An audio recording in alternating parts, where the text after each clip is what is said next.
Nós estamos vivendo um momento de altíssima tensão. O governo de Jair Bolsonaro já não governa mais. Não tem uma política econômica clara. Não tem política sanitária. O que lhe sobra é ameaçar. A ameaça é apenas mal disfarçada. Se houver conversa de impeachment ou de cassação, virá um golpe de Estado.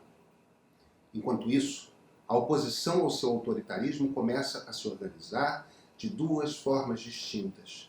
Uma são frentes, pessoas de todos os matizes ideológicos que defendem a manutenção da democracia. A outra são as ruas, passeatas, que esse fim de semana prometem ser ainda maiores. No atual cenário, há vantagens e desvantagens para as duas coisas. Sabe, a gente está precisando ter uma conversa. Vamos? Eu sou Pedro Doria, editor do Meio, e esse é o ponto de partida.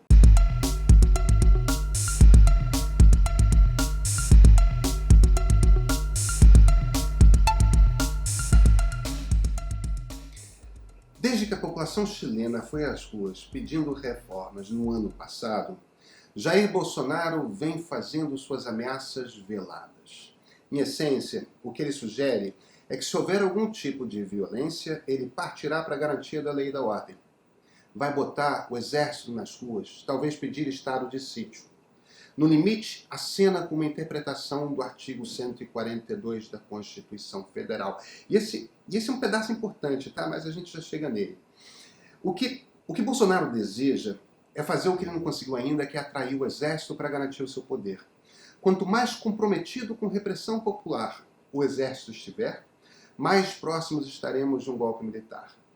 E aí, vamos ao artigo 142.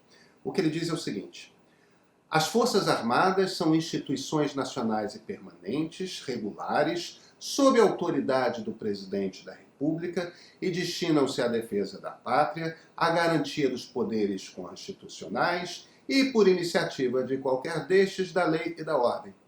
Tem uma história longa sobre o porquê dessa redação tão confusa. Nós estávamos saindo da ditadura militar e, na complicada negociação com os militares, o texto saiu desse jeito. Mas, enfim, alguns dos soldados desejam interpretar a coisa dizendo que quando dois poderes entram em conflito, as Forças Armadas podem ser chamadas para intervir. Isso é um problemaço. Pelo seguinte, em qualquer democracia, a palavra final sobre como interpretar a Constituição é sempre de uma Suprema Corte. No nosso caso, o STF.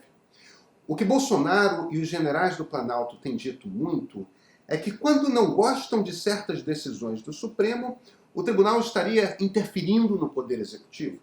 Assim, pela interpretação irresponsável da Constituição, como qualquer poder pode convocar as forças para garantir a lei e a ordem, os fardados poderiam ser chamados para decidir quem está certo.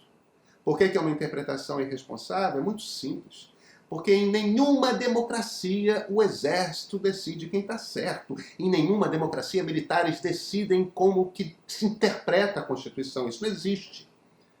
Mas essa é a desculpa para fazer com que um golpe militar pareça legal. E assim voltamos às manifestações. O governo federal tem muito medo delas. Não é medo de depredação não, tá? É medo de que elas ganhem volume. Medo de que virem uma reedição dos caras pintadas que pediram o impeachment de Fernando Collor em 1992. Ou então dos movimentos de 2016 que terminaram com o fim do governo de Dilma Rousseff. Bolsonaro tem medo de que as ruas brasileiras encham de gente pedindo sua saída. Sabe por quê? Porque quando isso acontece no Brasil da nova república, presidentes perdem seus mandatos. Então, sua estratégia é de intimidação. Se tiver violência, ele chama o exército e lá está vedada a sugestão de que poderá dar um golpe. Por enquanto, não parece que o exército esteja disposto a uma aventura dessas. Mas é muito importante que as pessoas que decidam ir às ruas durante esse período de quarentena tenham isso em mente o tempo todo.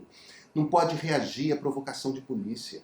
Muito menos pode provocar a polícia. E sim, haverá momentos em que a polícia vai tentar provocar e atiçar. Tem de ser passeata dessas que todo mundo senta no chão. Que simbolicamente fique muito claro que a manifestação é pacífica. Não pode abrir espaço para que o governo autoritário tenha uma desculpa. Passeatas costumam ter dois tipos de efeito. Um é o de provocar mudanças, o outro é de reforçar o outro lado. Isso ocorre porque, enquanto parte da população se sente confortável com a confusão da democracia, o entulho de gente das ruas pedindo que algo se transforme, outro pedaço teme a confusão, se sente inseguro com o que vê como desordem. O resultado da violência com que 2013 terminou foi reforçar a direita na rua. Às vezes, movimentos sociais não gostam de reconhecer que estratégias de confronto podem dar errado. É por isso que, nesse momento no qual é a própria democracia que está em jogo, é fundamental pensar estrategicamente. É uma decisão muito difícil a de sair à rua, principalmente para aqueles que convivem com pessoas de saúde mais frágil. Afinal de contas, manifestações populares são aglomerações sociais. Não é à toa que até agora as manifestações que existem são as bolsonaristas. Esses não acreditam em ciência e não se deram conta da tragédia que está em curso no Brasil. Mas quem decidir sair precisa ter consciência de que são os protestos marcadamente pacíficos os que têm mais chance de dar certo. O que nos leva a outra saída. Os manifestos e a ideia de uma frente única e ampla. Esse não é um projeto eleitoral. O objetivo não é falar sobre como o Brasil deve ser governado. Não. É para unir qualquer um que considere que há uma ameaça à democracia e que considera que STF, TSE e Congresso Nacional devem agir para interromper a escalada autoritária. Vai da esquerda à direita. Mas internamente há um debate ocorrendo. Os lavajatistas devem poder assinar o manifesto? Uma parte da esquerda acha que não. Ela defende que Sérgio Moro e os procuradores de Curitiba são cúmplices da eleição de Bolsonaro e que, portanto, não são bem-vindos. Esse é um erro. Muita gente no Brasil é lavajatista. Isso não quer dizer que queira uma ditadura.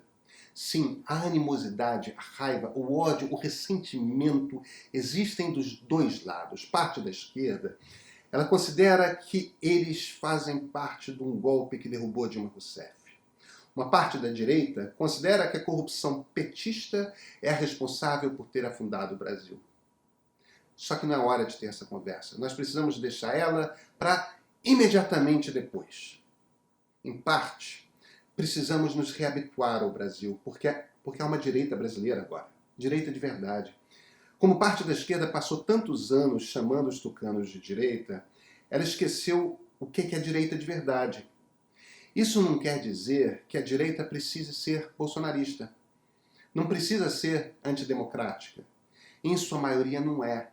Em 66 para 67, João Goulart, Juscelino Kubitschek e Carlos Lacerda se uniram na primeira frente ampla. A esquerda, o centro, a direita. Lacerda havia feito parte do golpe que derrubou Jango. Mas o que estava em jogo era a democracia. E Jango entendeu que era preciso se aliar com qualquer um que pudesse dar mais peso, trazer mais gente para o grupo. Tirar os lavajatistas é escolher não dar ao movimento de todos que têm repúdio à escalada autoritária sua força máxima. É escolher brigar com menos força. Se a ameaça é real, na frente ampla não bastam Jango e JK. É preciso também chamar o corvo. O lacerdismo ainda faz parte do Brasil. Sabe, esse será um ano muito difícil. Gente demais vai morrer, a economia vai despencar num nível que nós jamais vimos. Vai haver um trabalho grande de reconstrução, coisa para uma década. Reconstrução institucional do Brasil. Mas a democracia terá sobrevivido. E se a democracia sobreviver, a gente consegue qualquer coisa. A gente consegue, inclusive, promover uma transformação real do Brasil. Não é tarde demais para fazer um país no qual todos tenham direito a uma vida digna, sabe?